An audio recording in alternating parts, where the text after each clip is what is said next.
जय हिंद दोस्तों। KBS PRT pedagogy का ये दूसरा चैप्टर है। इससे पहले चैप्टर का लिंक नीचे डिस्क्रिप्शन में मिल जाएगा। ये है चैप्टर नंबर 2, शिक्षा मनोविज्ञान की विधियां। इसके अंतर्गत दोस्त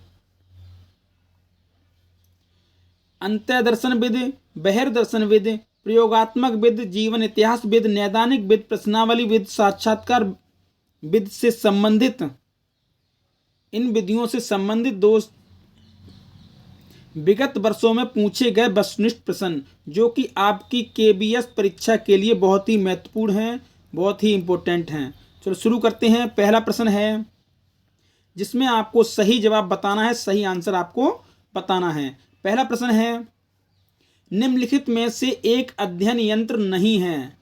निम्नलिखित में कौन सा एक अध्ययन यंत्र नहीं है? सही जवाब आपको बताना है। गृह कार्य, समीक्षा कार्य, समूह कार्य या निगरानी कार्य। तो राइट ऑप्शन डी निगरानी कार्य है, वो आपका एक अध्ययन यंत्र नहीं है। इंपोर्टेंट प्रश्न है जो KBS में रिपीट हो चुके हैं, पूछे जा चुके हैं, आपको इनको ध्यान से पढ़ना है। अगला है प्रयोजनाविद के जन्मदाता हैं। इंपोर्टेंट प्रश्न है और कई बार पूछा गया है कि प्रयोजनाविद के जन्मदाता कौन है? आर्मस्ट्रॉन्ग, सिम्पसन, किलपैट्रिक या BF Bloom. Right option C Kilpatrick. जो प्रयोजनाविद के जन्मदाता हैं दोस्त वो हैं किलपैट्रिक। और इसका एक प्रश्न और बनता है कि प्रयोजनाविद का जन्म कब हुआ या किलपैट्रिक ने प्रयोजनाविद का आविष्कार कब किया? तो इसका किया है 1918।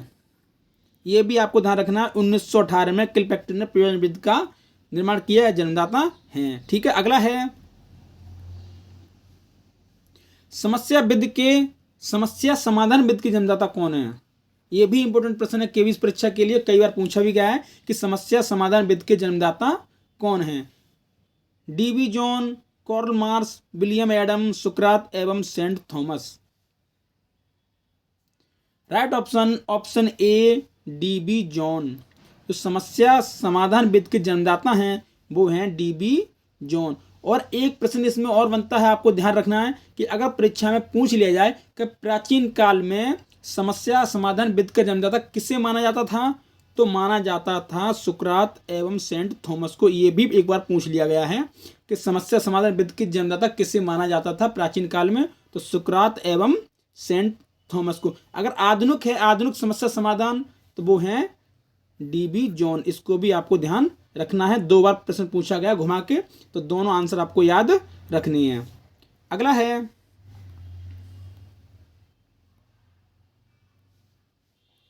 निम्नलिखित में से कौन सी समस्या समाधान की वैज्ञानिक पद्धति का पहला चरण है? 4 विकल्प हैं।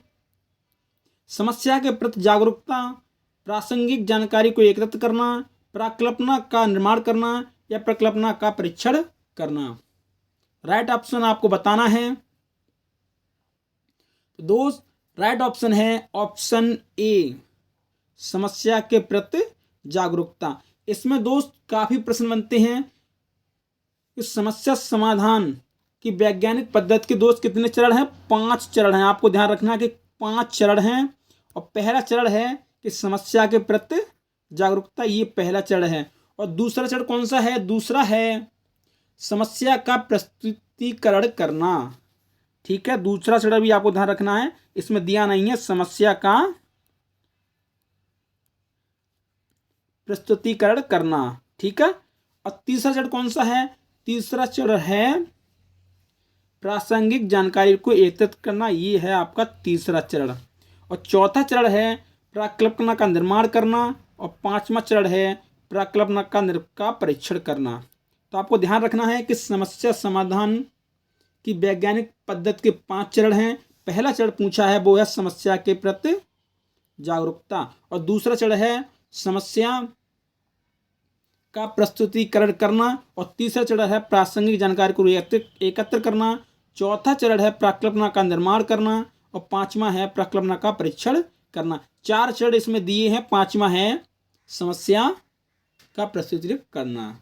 ये इंपोर्टेंट प्रश्न है और घुमा फिरा के कई बार पूछ लिया गया है।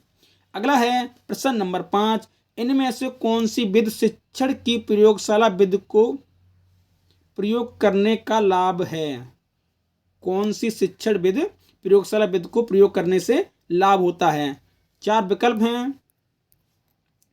करके सीखने के सिद्धांत पर आधारित, समय खपतकारी, निम्न कक्षा के लिए उपयुक्त, या ए और सी दोनों। तो राइट ऑप्शन डी, ए और सी दोनों हैं। दोनों विकल्प सही हैं कि शिक्षण की प्रयोगशाला विधि को प्रयोग करने का लाभ है। ठीक है, ये दोनों विधि के द्वारा। अगला है प्रश्न नंबर 6,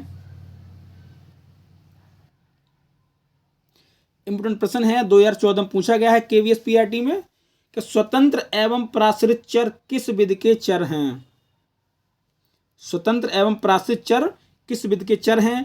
व्यक्तिगत अध्ययन विधि, निगमन विधि, प्रयोगात्मक विधि, या संश्लेषण विधि।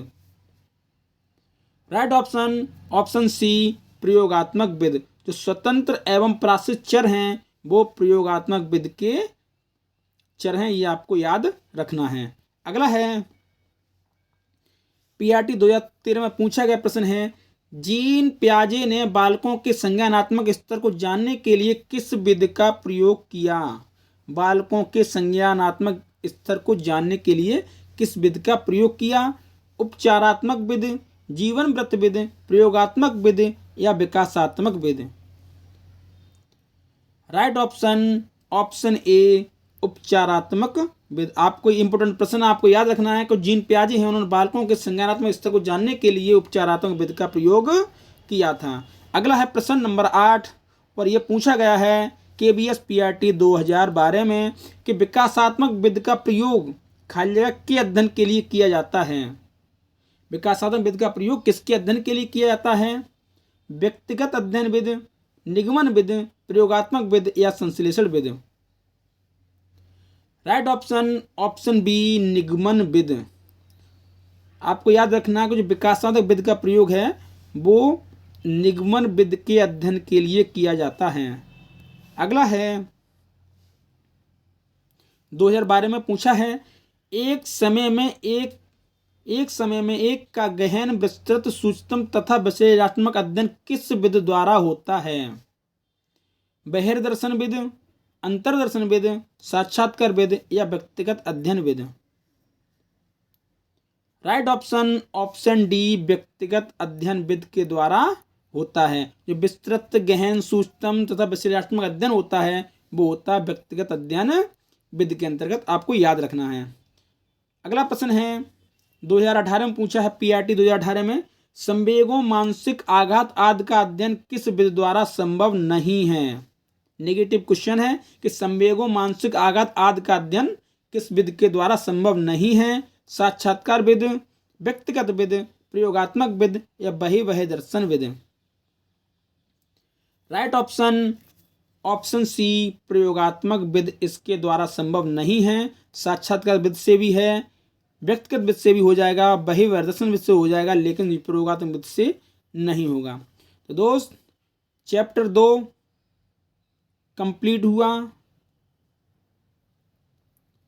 अगले चैप्टर की वीडियो अगले चैप्टर की आएगी। दोस्त, वीडियो अच्छी लगी हो तो लाइक कर दें, चैनल को सब्सक्राइब कर लें। जय हिंद, जय भारत।